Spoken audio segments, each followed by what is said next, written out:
Breaking news చూస్తున్నాము. Alaknanda hospital kidney racket ఇష్యూపై ప్రభుత్వం serious అయింది. నిజాలు బయట పెట్టేందుకు కమిటీని నియమించింది. ఉస్మానియా మాజీ సూపరింటెండెంట్ నాగేందర్ నేతృత్వంలో కమిటీని ఏర్పాటు చేసింది. అలకనంద హాస్పిటల్ను పరిశీలించిన కమిటీ గాంధీ హాస్పిటల్లో బాధితులను విచారించింది.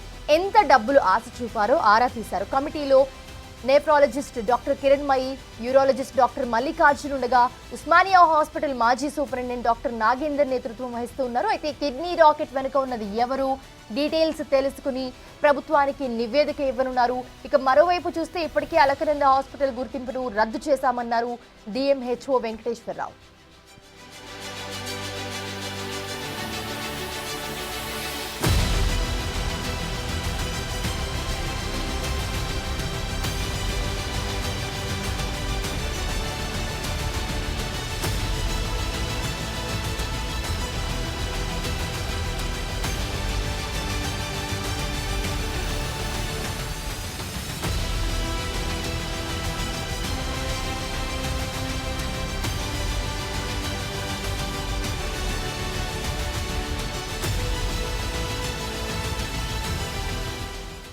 హాస్పిటల్ యజమాని విచారణకు సహకరించడం లేదు అంటున్న డిఎంహెచ్ఓతో మా ప్రతినిధి Rana face to face.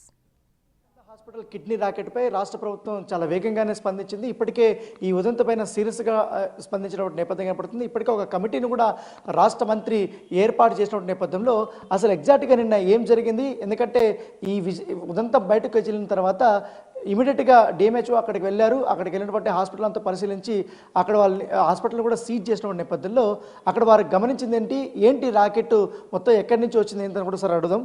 Sir ఏంటి నిన్న పెద్ద ఎత్తున కూడా ఆరోపణలు వచ్చాయి, కిడ్నీ మార్పులు జరిగినాయి అనేసి కూడా, ఇల్లీగల్గా జరుగుతున్నాయి అనేసి కూడా. మీకు కంప్లైంట్ వచ్చిన తర్వాత మీరు అక్కడికి వెళ్ళిన తర్వాత ఏం జరిగింది సార్, ఏం చూసారు అక్కడ? మనకి 1:32 మధ్యలో ఒక అన్నోన్ పర్సన్ కాల్ చేశారండి. వాళ్ళు పేరు కూడా చెప్పకుండా ఇట్లా మాకు తెలిసింది, మీకు ఇన్ఫర్మేషన్ ఇస్తున్నాం, మీరు వెళ్ళి చూస్తే ఇప్పుడు దొరుకుతారని చెప్పడం జరిగింది. మేము దాన్ని ఫేక్ కాల్ అనుకోకుండా ఇమీడియట్గా మా డిప్యూటీ డిఎంహెచ్ఓని, మెడికల్ ఆఫీసర్ని అందరినీ పంపించడం జరిగింది. అక్కడ ఉన్నారు పేషెంట్స్, ఒక 4 ఉన్నారు. అందులో ఇద్దరికి వేరే సర్జరీ అయింది వెనక వైపు, ఇద్దరికేమో ముందు వైపు సర్జరీ అయింది అనేది చూశారు. వాళ్ళని అడిగితే వాళ్ళేమో భాష మంద కాకపోవటం వల్ల, తమిళనాడు నుంచి కర్ణాటక నుంచి వచ్చిన వాళ్ళు కావటం వల్ల వాళ్ళ లాంగ్వేజ్ అర్థం కావడం లేదు మనకి. మన వాళ్ళు చెప్పిందేమో వాళ్ళకి అర్థం కావడం లేదు. దానివల్ల కొంత కన్ఫ్యూజన్ ఏర్పడి అర్థం కావడం లేదు సార్, వాళ్ళ రిలేటివ్స్ కూడా కరెక్ట్గా రెస్పాండ్ కావట్లేదు, మీరు వస్తే బాగుంటుందంటే సరే అని చెప్పి నేను ఇమీడియట్గా బయలుదేరి వెళ్ళడం జరిగింది. వెళ్ళిన తర్వాత టోటల్గా చూసాము. అక్కడ చూసినట్టయితే వాళ్ళు చెప్పేదేమో నాకు అపెండిక్స్ అయింది అంటారు. అపెండిక్స్కి 1 ఫీట్ దూరం కోసే అవకాశం లేదు, ఫీట్ కోసి ఉన్నాయి.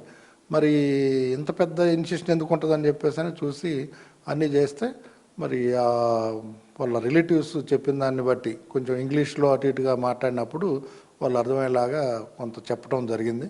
దాన్ని బట్టి చూస్తే ఏంటంటే ఇద్దరేమో డోనార్స్, అందులో ఇద్దరేమో రెసిపియెంట్స్, అంటే ట్రాన్స్ప్లాంట్ చేయించుకున్నటువంటి వాళ్ళు అనమాట. కాబట్టి వాళ్ళు పక్క రాష్ట్రం తమిళనాడు నుంచి వచ్చారు, ఆ తర్వాత ఏమో కర్ణాటక నుంచి వచ్చిన వాళ్ళకేమో ట్రాన్స్ప్లాంట్ చేశారు అనేది మనం నిర్ధారించుకొని. ఇట్లా హాస్పిటల్ అన్ని సదుపాయాలు ఉన్నాయా సార్, దానికి పర్మిషన్ ఉందా ఇట్లాంటి కిడ్నీ ట్రాన్స్ప్లాంటేషన్ చేయడానికి? యాక్చువల్గా మనం హాస్పిటల్లో ట్రాన్స్ప్లాంట్ చేసేంత కెపాసిటీ ఉన్న హాస్పిటల్ కాదని, 9 బెడెడ్ హాస్పిటల్, అది చిన్న హాస్పిటల్. ఒక సర్జను, ఒక జనరల్ ఫిజిషియన్, వాళ్ళకి మనం పర్మిషన్ ఇచ్చాం. హాస్పిటల్ థియేటర్ కూడా మాడ్యులర్ థియేటర్, అదేదో పెద్ద థియేటర్ కాదు, మామూలు థియేటర్. అది మామూలు సర్జరీస్కి పనికి వస్తుంది, హెర్నియాలో లేదా చిన్న సర్జరీస్ చేసుకోవడానికి పనికి వచ్చేది కాదు. తప్పితే పెద్ద మేజర్ సర్జరీస్, ట్రాన్స్ప్లాంటేషన్లో చేసే అంత కెపాసిటీ ఉన్న థియేటర్ కాదు. ఐసీయూ సెటప్ కానీ లేకపోతే అలాంటివి కూడా ఏం లేవు. 9 బెడ్స్కి మనం పర్మిషన్ ఇచ్చింది. వాళ్ళు అట్లా ఇల్లీగల్గా ఏమీ లేకుండా చేసేసారనమాట. దాన్ని మనం బయటికి తీసుకొచ్చి ఇమీడియట్గా పోలీసు వాళ్ళకు కూడా ఇన్ఫర్మేషన్ ఇచ్చి డీసీపీ, ఏసీపీ, ఇన్స్పెక్టర్ అందరూ వచ్చారు. తర్వాత మనం కంప్లైంట్ లాడ్జ్ చేసాం. ఇమీడియట్గా ఆ మేనేజ్మెంట్ అతన్ని కూడా పట్టుకొచ్చాము. మా స్టాఫ్ వెళ్ళి పట్టుకొస్తే అతన్ని ఇమీడియట్గా రిమైండ్ చేయడం జరిగింది. ఆ తర్వాత హాస్పిటల్ కూడా అక్కడ వాళ్ళందరూ ఉన్నటువంటి పేషెంట్స్ని గాంధీ హాస్పిటల్కి షిఫ్ట్ చేసి హాస్పిటల్ని కూడా ఇమీడియట్గా సీజ్ చేయడం జరిగింది. ఇద్దరు డాక్టర్లు, యూరాలజిస్టులు అక్కడ ట్రాన్స్ప్లాంటేషన్ చేశారనేది కూడా వచ్చారు. వాళ్ళు ఎట్లా కనుక్కున్నారా సార్? ఏమన్నా ఇన్ఫర్మేషన్ వచ్చిందా హైదరాబాద్ వల్ల, లేకపోతే ఇతర రాష్ట్రాల వాళ్ళు కూడా? డాక్టర్స్ మన హైదరాబాద్ వాళ్ళేనండి. పేషెంట్స్ మాత్రమే, అంటే డొనేట్ చేసినటువంటి వాళ్ళు, ఆ తర్వాత ట్రాన్స్ప్లాంట్ చేయించుకున్నటువంటి వాళ్ళు మాత్రమే వేరే స్టేట్స్కి సంబంధించిన వాళ్ళు. డాక్టర్స్ మన వాళ్ళే చేశారు. పోతే ఏంటంటే ఆ పేర్లు అవన్నీ కూడా ఇంకా అతను మేనేజ్మెంట్ అతను చెప్పాల్సి ఉంది. ఇంట్రాగేట్ చేస్తున్నారు. ఇంట్రాగేషన్ అయ్యే లోపల మనకి డెఫినెట్గా బయటకు వస్తే పేర్లు, వాళ్ళ మీద సివియర్గా యాక్షన్ తీసుకోవడం జరుగుతుంది. మెడికల్ కౌన్సిల్కి కూడా మేము తప్పకుండా వాళ్ళ మీద కంప్లైంట్ చేసి వాళ్ళ రిజిస్ట్రేషన్ క్యాన్సిల్ అయ్యేలాగా చూస్తాం. ఎందుకంటే ఇప్పుడు కిడ్నీకి హైదరాబాద్లో చాలా డిమాండ్ ఉంది. నిమ్స్లో కూడా దొరకటం లేదు పరిస్థితులు.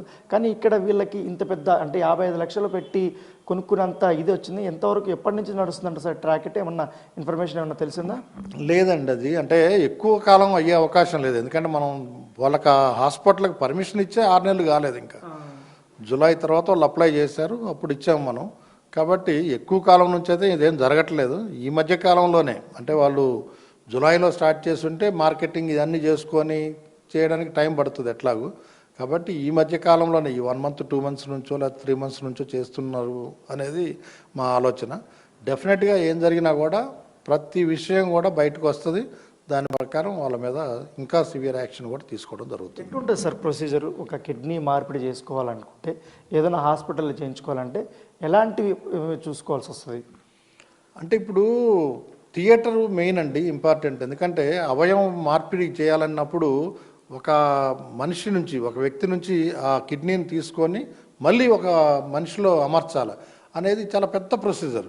దానికి ఏంటంటే థియేటర్, మాడ్యులర్ థియేటర్ ఉండాలి, ఇన్ఫెక్షన్ స్కోప్ లేకుండా ఉన్నటువంటి థియేటర్ ఉండాలి, చాలా మంచిది, అంటే సఫిస్టికేటెడ్ ఎక్విప్మెంట్ ఉండాలి. అన్ని రకాలుగా కూడా రెడీ టు, అంటే ఏదన్నా రెస్క్యూ చేసుకునేటటువంటి ఫెసిలిటీస్ ఉండాలి. ఆ తర్వాత సర్జరీ తర్వాత కూడా ఇన్ఫెక్షన్ స్కోప్ ఎక్కువ ఉంటుంది. పేషెంట్ని సేవ్ చేసుకోవడానికి అవసరమైతే వెంటిలేటర్ మీద పెట్టుకోవాల్సి వస్తుంది. రకరకాలుగా మనం ఐసీయూ సెటప్ అంతా ఉండేటట్టుగా ఉన్నప్పుడు మరి ఇంటెన్సివ్ కేర్ చాలా ఇంపార్టెంట్. అవన్నీ లేకుండా మనం చేసుకున్నట్టయితే ప్రాణాల మీదకి వచ్చే అవకాశం ఉంటుంది. కాబట్టి మేము వాటన్నిటిని కూడా ఎప్పుడు కూడా మేము వాటిని ఎంకరేజ్ చేయం. డెఫినెట్గా అది కంప్లీట్గా ఇల్లీగల్.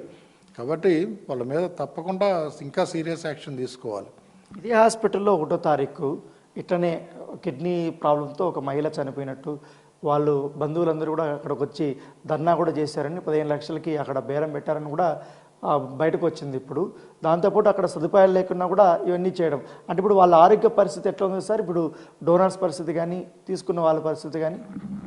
ఇప్పుడు మన దగ్గర ఉన్నటువంటి వాళ్ళు 4 కూడా స్టేబుల్గా ఉన్నారండి. మనం గాంధీ హాస్పిటల్ సూపరింటెండెంట్తో, గాంధీ హాస్పిటల్లో సివిల్ సర్జన్ ఆర్ఎంఓతో కూడా నేను మాట్లాడాను. మన వాళ్ళని పంపించాము, టీముని కూడా పంపించాము. ఇప్పుడు వాళ్ళు అక్కడే ఉన్నారు టీము. వాళ్ళకి అంతా కూడా సవ్యంగా, అంటే ప్రోటోకాల్ ప్రకారం వాళ్ళకి డోనార్స్కి ఏం ట్రీట్మెంట్ ఇవ్వాలి, అదే రకంగా ట్రాన్స్ప్లాంట్ చేయించుకున్న వాళ్ళకి ఏం ట్రీట్మెంట్ ఇవ్వాలనేది మాత్రం టోటల్గా ప్రోటోకాల్ ప్రకారం స్టార్ట్ చేయడం జరిగింది. కాబట్టి వాళ్ళ ఆరోగ్యానికి ఏం డోకా లేదు. ఇప్పుడు మీరు అన్నట్టుగా ఏంటంటే 1వ తారీఖు నాడు కూడా జరిగింది అంటున్నారు. కానీ వాళ్ళ దగ్గర ఒక ఇది ఉంది. ఎవరు మనకు ఒక రిపోర్టరు ఒక చూపించారు. దానిలో ఏంటంటే కొలిసిస్టెక్టమీ, అంటే గాల్ బ్లాడర్లో స్టోన్స్ ఉంటే దానికి ఆపరేషన్ చేశారు. ఆ కేసు సీరియస్ అయితే ఇక్కడ నుంచి రిఫర్ చేశారు, వేరే హాస్పిటల్లో చనిపోయారని చెప్పి తెలిసింది. అంతేగాని అప్పుడు కిడ్నీ ట్రాన్స్ప్లాంటేషన్ కాదు అది. కాబట్టి అది మరి చనిపోయిన తర్వాత మరి వీళ్ళు కాంప్రమైజ్ అయ్యారా, ఏమయ్యారా అనేది కూడా ఇంకా కరెక్ట్గా మనకు బయటికి రాలేదు. వీళ్ళంటే ఏమవుతుందంటే చాలా కేసెస్లో కూడా ఎక్కడన్నా ఏదన్నా దురదృష్టవశాత్తు చనిపోయినా లేకపోతే ఏదైనా అయినప్పుడు ఈ పేషెంట్ను హాస్పిటల్ యాజమాన్యం కాంప్రమైజ్ అయిపోయి వాళ్ళు మాకు కంప్లైంట్ కానీ లేకపోతే ఎవిడెన్సెస్ ఇవ్వడానికి కానీ ముందుకు రావడం లేదు. దానివల్ల మేమేం తగిన చర్యలు తీసుకోలేకపోతున్నాం. కాబట్టి నేను ప్రజలందరినీ కోరేది ఒకటే, ఎవరన్నా తప్పు చేశారు అంటే వాళ్ళ మీద డెఫినెట్గా శిక్ష వేసి వాళ్ళకి పనిష్మెంట్ పడాలనేది మా ఆలోచన. గ్యారంటీగా వాళ్ళు ఒకవేళ మాకు కంప్లైంట్ చేసినా, మినిమం మాకు తెలిసినా కూడా సుమోటోగా కూడా మేము తీసుకొని వాళ్ళ మీద యాక్షన్ తీసుకోవడానికి సిద్ధపడతాం. రాష్ట్ర ప్రభుత్వం ఒక కమిటీని నియమించింది, కమిటీలో ఉన్నారు. ఏంటి, ఎట్లా ఉంటుంది సార్ విధి విధానాలు, ఎట్లుంటుంది, ఎట్లా పని చేయబోతుంది? ఇప్పుడు ఆల్రెడీ మాకు టాస్క్ ఫోర్స్ కమిటీస్ అనేవి ఏర్పాటు చేయడం జరిగిందండి. మన మంత్రి గారు దామోదర్ రాజనరసింహ గారు, తర్వాత మా సెక్రటరీ మేడం కృష్ణ మేడం వచ్చిన తర్వాత టాస్క్ ఫోర్స్ కమిటీస్ అని వేశారు. మాకు జిల్లాకి 2-3 జిల్లాలకు కలిపి మాకు వేశారు. మేమంతా కూడా టాస్క్ ఫోర్స్ కమిటీలో మెంబర్స్ని సీరియస్గా తనిఖీలు చేస్తున్నాం, జరుపుతున్నాం. పోతే ఇది కొత్తగా ఇచ్చిన హాస్పిటల్ కాబట్టి మేము ఇంకా తనిఖీ చేయలేదు. అంతే తప్పితే పెద్ద హాస్పిటల్స్లో చాలా హాస్పిటల్స్లో తనిఖీలు చేసి కొంతమందికి నోటీసెస్ ఇచ్చాం, కొంతమందికి ఫైన్స్ వేసాం, కొన్ని సీజ్ చేయడం కూడా జరిగింది. కాబట్టి డెఫినెట్గా ముందు కూడా చాలా సీరియస్గా తనిఖీలు జరుపుతాం. అయితే ఇప్పుడు ఈరోజు వేసిన కమిటీ ఏంటంటే వీళ్ళు ఎవరైతే ఉన్నారో వాళ్ళ పేషెంట్స్ ఆరోగ్యం కుదుట పట్టడం కోసం ప్రోటోకాల్స్ ప్రకారం ట్రీట్మెంట్ అందుతుందా లేదా, లేకపోతే వాళ్ళ రిలేటివ్స్ ఏం చెప్తున్నారు, ఇదంతా కూడా డీటెయిల్డ్గా ఎంక్వైరీ చేయడం కోసం కమిటీని డాక్టర్ నాగేందర్ అని మన మహేశ్వరం హాస్పిటల్ సూపరింటెండెంట్ ఆధ్వర్యంలో వేయడం జరిగింది. వాళ్ళు మనకు ఆ రిపోర్ట్ సబ్మిట్ చేస్తారు. దాని ప్రకారం ఇంకా ఏదైనా మనం జాగ్రత్తలు తీసుకోవాల్సి వస్తే అంటే వాళ్ళని కాపాడటం కూడా మనకు ఒకవైపు బాధ్యత కాబట్టి వాళ్ళని కాపాడుకోవడానికి తీసుకోవాల్సిన తగిన చర్యలన్నీ కూడా తీసుకోవడం జరుగుతుంది. ఇప్పుడు అలకనంద చైర్మన్ సుమిత్కు సంబంధించి ఆయన డాక్యుమెంట్స్ అన్ని ఏమైనా చెక్ చేసేసారు, ఆయన ఎక్కడ ప్రాక్టీస్ చేశాడు ఏంటనేది కూడా. ఇప్పుడు అలకనంద అతను మనకు మేనేజింగ్ పార్ట్నర్ అండి. అతను మేనేజర్ తప్పితే డాక్టర్గా మనకు అప్లై చేయలేదు, ఆయనకు మనం పర్మిషన్ ఇవ్వలేదు. అతను కూడా రష్యాలో చదివిండని చెప్పి అంటాడు. మరి ఆయన మరి పాస్ అయిందా లేదా అవన్నీ కూడా మనకు సబ్మిట్ చేయలేదు. ఆయనకి ప్రొపరైటర్గా ఇచ్చాము. అక్కడ వేరే డాక్టర్ల పేరుతో వాళ్ళ సర్టిఫికెట్స్ పెట్టి అప్లై చేస్తారు, వాళ్ళకి ఇచ్చాము మనం పర్మిషన్ ప్రాక్టీస్ చేయడానికి. అంతే తప్పితే సుమంత్కి ఇవ్వలేదు. గుంటుపల్లి సుమంత్ అనే అతను అక్కడ ప్రొపరైటర్, మేనేజింగ్ డైరెక్టర్ అనమాట. అతను డాక్టర్ కాదు, మనకు సబ్మిట్ చేయలేదు. అతను డాక్టర్ కోర్సు చేసినటువంటి సర్టిఫికెట్స్ కానీ ఏమీ సబ్మిట్ చేయలేదు. సో మొత్తం స్టాఫ్ అంతా చూసారా సార్, మీరు ఉన్నారా వాళ్ళు అక్కడ వాళ్ళందరూ? ఎందుకంటే వాళ్ళు కూడా క్వాలిటీ అంటే మనం పోయేసరికి మన డాక్టర్స్ మన డిప్యూటీ డిఎంహెచ్ఓ ఎప్పుడైతే పోయారో అక్కడ ఉన్నటువంటి స్టాఫ్ అంతా పారిపోయారు. ఒక 2 స్టాఫ్ నర్సెస్ మాత్రమే మిగిలారు అక్కడ. కాబట్టి మనం ఎవరిని కూడా ఇంక ఇంటర్వ్యూ చేయడానికి కానీ ఎవరు కూడా లేరు అక్కడ. మనకు సబ్మిట్ చేసిన వాటిల్లో అన్ని సర్టిఫికెట్స్ సబ్మిట్ చేశారు, డాక్టర్స్ సర్టిఫికెట్స్, తర్వాత స్టాఫ్ నర్సెస్ సర్టిఫికెట్స్ అన్నీ సబ్మిట్ చేశారు. కానీ నిన్నటి పరిస్థితి ఏంటంటే పోలీసు వాళ్ళు వస్తున్నారు, లేకపోతే మెడికల్ అండ్ హెల్త్ డిపార్ట్మెంట్ నుంచి అధికారులు వస్తున్నారు అనేది తెలిసి అందరూ కూడా పారిపోవడం జరిగింది. కాబట్టి మనకు అంటే వాళ్ళని ఇన్స్పెక్ట్ చేయడానికి కానీ వాళ్ళతో మాట్లాడి అసలు ఎవరెవరు ఉన్నారు ఏంటి అనేది చూడడానికి అవకాశం లేకుండా అయిపోయింది. సో ఇది రాష్ట్ర ప్రభుత్వం ఖచ్చితంగా కఠిన చర్యలు తీసుకుంటామని చెప్తున్నారు. ఎవరైతే ఏ హాస్పిటల్లో జరిగిన ఇలాంటివి కంపల్సరీ కూడా డిస్ట్రిక్ట్ హెల్త్ ఆఫీసర్కి సమాచారం ఇస్తే మేము చర్యలు తీసుకుంటామని చెప్తున్నారు. ఇప్పుడైతే మొత్తం ఈ కిడ్నీ రాకెట్ వెనుకలు వాళ్ళందరిపైన కూడా మేము కేసులు నమోదు కూడా చేస్తున్నాం. ఇప్పటికే ఆ 2 డాక్టర్ల కోసం కూడా ఇప్పుడు ఇన్ఫర్మేషన్ కోసం మేము కృషి చేస్తున్నాం. కాబట్టి ఆ ఇన్ఫర్మేషన్ వచ్చిన తర్వాత మొత్తం వాళ్ళు గతంలో కూడా ఎన్ని చేశారు ఏంటనే దానిపై కూడా తీగలాగుతామనేసి కూడా డిఎంహెచ్ఓ చెప్తున్నటువంటి పరిస్థితి.